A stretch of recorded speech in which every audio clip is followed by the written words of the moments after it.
बिहार में अगले साल यानी कि 2025 में विधानसभा चुनाव होने वाले हैं। ऐसे में बिहार का सियासी पारा अभी से आसमान छूने लगा है। कथित तौर पर बिहार के मुख्यमंत्री नीतीश कुमार के पाला बदलने की अटकलें एक बार फिर से तेज हो रही हैं। वहीं संसद में शुरू हुए अंबेडकर विवाद ने इन अफवाहों को और भी ज्यादा हवा दे दी है। इसी बीच लालू प्रसाद यादव की पार्टी राष्ट्रीय जनता दल ने भी बड़ा बयान देकर बिहार की राजनीति में खलबली मचा दी है। तो आरजेडी की तरफ से ऐसा क्या आया है बयान सामने, जिसे बिहार के राजनीतिक गलियारों में एक बार फिर से मुख्यमंत्री नीतीश कुमार के पाला बदलने की चर्चाएं हो गई हैं तेज। बताएंगे अपनी इस रिपोर्ट में। नमस्कार, मैं आकांक्षा और आप देख रहे हैं इंडिया पब्लिक खबर। पिछले कई दिनों से खबरें सामने आ रही हैं कि बिहार के मुख्यमंत्री नीतीश कुमार एनडीए से नाराज चल रहे हैं। कथित तौर पर संसद में केंद्रीय गृह मंत्री अमित शाह के बयान का असर बिहार की राजनीति पर भी देखने को मिल रहा है, और ऐसा इसलिए कहा जा रहा है क्योंकि खुद सीएम नीतीश कुमार भी पिछड़ा वर्ग से ताल्लुक रखते हैं। ऐसे में बेशक बाबा साहेब भीमराव अंबेडकर पर दिए गए गृह मंत्री अमित शाह के बयान को लेकर जिस तरह से विपक्ष की तरफ से लगातार विरोध जताया जा रहा है, जिस तरह से विपक्ष लगातार गृह मंत्री अमित शाह से अपने बयान को लेकर माफी मांगने को कहा जा रहा है, और साथ ही विपक्ष बीजेपी आलाकमान से गृह मंत्री शाह को उनके पद से बर्खास्त करने की मांग कर रहा है, उसे देखते हुए साफ नजर आ रहा है कि बीजेपी इस वक्त पूरी तरह से विपक्ष के घेरे में घिरती हुई नजर आ रही है। विपक्ष के हाथ पहली बार कोई ऐसा मौका लगा है जिससे बीजेपी अब बाहर नहीं निकल पा रही है, बल्कि दिन ब दिन वो विपक्ष के इन सवालों के घेरे में दिन ब दिन बुरी तरीके से फंसती हुई जा रही है। कांग्रेस लगातार संसद के अंदर से लेकर बाहर तक विरोध प्रदर्शन करते नजर आई, तो वहीं दूसरी तरफ गृह मंत्री अमित शाह के संसद में डॉक्टर भीमराव अंबेडकर पर दिए गए बयान से यूपी और बिहार में भी सियासी पारा हाई होता जा रहा है। यूपी में जहां बसपा सुप्रीमो और उत्तर प्रदेश की पूर्व मुख्यमंत्री मायावती ने आज देशव्यापी आंदोलन करने का फैसला किया है, तो वहीं अंबेडकर विवाद पर सीएम नीतीश कुमार ने चुप्पी साध रखी है और अभी तक उनकी तरफ से कोई बयान भी सामने नहीं आया है। लेकिन आगामी बिहार विधानसभा चुनाव के मद्देनजर ये चर्चा जरूर तेज हो गई है कि मुख्यमंत्री नीतीश कुमार फिर से पलटी मार सकते हैं और पार्टी बदल सकते हैं। दरअसल 19 दिसंबर को संसद में चल रहे शीतकालीन सत्र में केंद्रीय गृह मंत्री अमित शाह ने राज्यसभा में संविधान पर चर्चा के दौरान उन्होंने डॉक्टर भीमराव अंबेडकर पर एक बयान दिया था, जिसको लेकर विपक्ष ने उन पर हल्ला बोल दिया, जिसमें गृह मंत्री शाह ने कहा था कि अभी एक फैशन हो गया है अंबेडकर अंबेडकर अंबेडकर, इतना नाम अगर भगवान का लेते तो 7 जन्मों तक स्वर्ग मिल जाता। गृह मंत्री अमित शाह के इस बयान को लेकर कांग्रेस सपा समेत पूरा विपक्ष उन पर हमलावर हो गया। हालांकि यहां गौर करने वाली बात यह है कि इस बयान का जो वीडियो वायरल हुआ उसमें दिख रही क्लिप में गृह मंत्री का सिर्फ इतना ही बयान है जो कि अधूरा है, और इसी हिस्से को लेकर विवाद ने तूल पकड़ लिया। बता दें कि इसके आगे अमित शाह ने अपनी बात पूरी करते हुए कहा था कि अच्छी बात है, हमें तो आनंद है कि अंबेडकर का नाम लेते हैं, अंबेडकर का नाम अभी 100 बार ज्यादा लो, लेकिन अंबेडकर जी के प्रति आपका भाव क्या है ये मैं आपको बताना चाहता हूं। अंबेडकर जी को देश की पहली कैबिनेट से इस्तीफा क्यों देना पड़ा?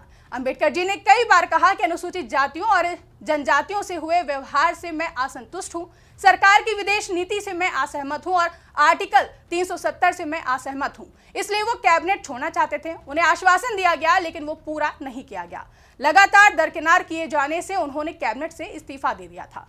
गृह मंत्री शाह यही नहीं रुके, उन्होंने इसके बाद जवाहरलाल नेहरू का एक बयान भी पढ़ा जो डॉक्टर अंबेडकर के इस्तीफे के बारे में दिया गया था, जिसमें उन्होंने कहा कि श्री बीसी रॉय ने पत्र लिखा कि अंबेडकर और राजा जी जैसे 2 महानुभाव मंत्रिमंडल छोड़ेंगे तो क्या होगा। तो नेहरू जी ने उनको जवाब में लिखा कि राजा जी के जाने से तो थोड़ा बहुत नुकसान होगा, लेकिन अंबेडकर के जाने से मंत्रिमंडल कमजोर नहीं होगा। लेकिन गृह मंत्री अमित शाह के उस अधूरे बयान जिसमें उन्होंने कहा था कि अभी एक फैशन हो गया है अंबेडकर अंबेडकर अंबेडकर, इस अधूरे बयान को लेकर विपक्ष ने बीजेपी के खिलाफ प्रोटेस्ट करना शुरू कर दिया और लगातार बाबा साहेब अंबेडकर पर दिए गए गृह मंत्री शाह के इस बयान को लेकर इस बयान को खूब वायरल भी किया। यानी कि साफ है कि इन दिनों देश की सियासत में अब अंबेडकर अपमान को लेकर छिड़े मुद्दे पर सत्ताधारी बीजेपी की लीडरशिप वाला एनडीए और विपक्ष दोनों ही खेमे पीछे हटते नहीं दिख रहे हैं। वहीं अब बिहार में भी बड़ा खेला होने के आसार दिखाई दे रहे हैं, जहां नेता प्रतिपक्ष तेजस्वी यादव ने सीएम नीतीश कुमार को लेकर बड़ी भविष्यवाणी की है और कहा है कि 2025 का विधानसभा चुनाव सीएम नीतीश कुमार के लिए आखिरी चुनाव होगा।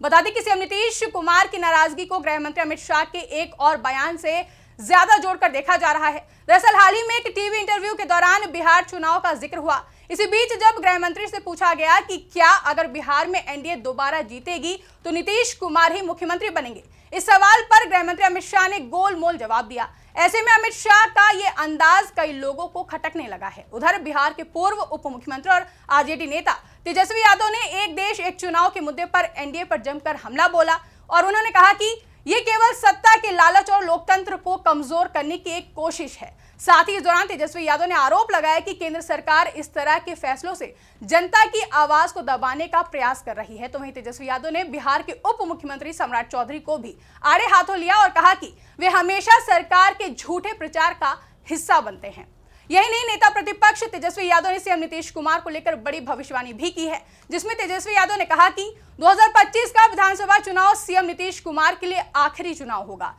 जनता भी जानती है कि सीएम नीतीश कुमार से अब बिहार चल नहीं रहा है, इसलिए 2025 के विधानसभा चुनाव में जनता उन्हें जवाब देगी। वहीं इस दौरान सीएम नीतीश कुमार की पार्टी के साथ गठबंधन के सवाल पर तेजस्वी यादव ने साफ कहा कि यह फैसला राष्ट्रीय जनता दल करेगा, इस पर मैं कोई टिप्पणी नहीं कर सकता हूं।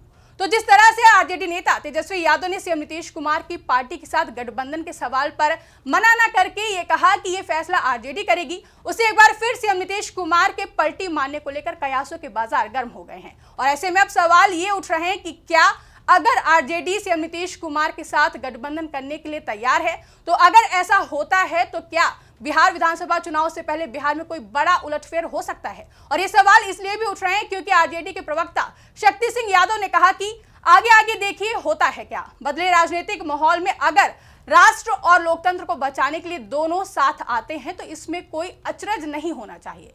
आरजेडी प्रवक्ता शक्ति सिंह यादव के इस बयान के बाद सीएम नीतीश कुमार के पलटी मारने की खबरें एक बार फिर से तूल पकड़ चुकी हैं। हालांकि सीएम नीतीश कुमार पहले भी कई बार साफ कर चुके हैं कि वो अपनी गलती को बार बार नहीं दोहराएंगे, अब वो एनडीए के साथ ही रहेंगे। मगर इसके बावजूद विधानसभा चुनाव के कारण राज्य की सियासत में बड़े उलटफेर के कयास लगाए जा रहे हैं। लेकिन इन तमाम कयासों के बीच ही एक और जहां बिहार के मुख्यमंत्री नीतीश कुमार बिहार बिजनेस कनेक्ट 2024 से दूरी बनाए हुए नजर आए, तो वहीं दूसरी ओर सीएम नीतीश कुमार अगले साल होने वाले बिहार विधानसभा चुनाव को लेकर अपनी तैयारियों में जुटे हुए भी देखे गए, जिसके तहत बीते कल सीएम नीतीश न सिर्फ अपनी प्रगति यात्रा के लिए चंपारण की धरती पर पहुंचे, बल्कि प्रगति यात्रा के दूसरे चरण का शेड्यूल भी जारी कर दिया। अपनी इस यात्रा के दौरान मुख्यमंत्री नीतीश कुमार काफी खुश नजर आए और अपने कार्यकाल की योजनाओं की तारीफ भी की। मगर प्रगति यात्रा की शुरुआत और उनकी खुशमिजाजी के बाद एक बार फिर राजनीतिक गलियारों में चर्चा चल पड़ी कि क्या बिहार बिजनेस कनेक्ट 2024 से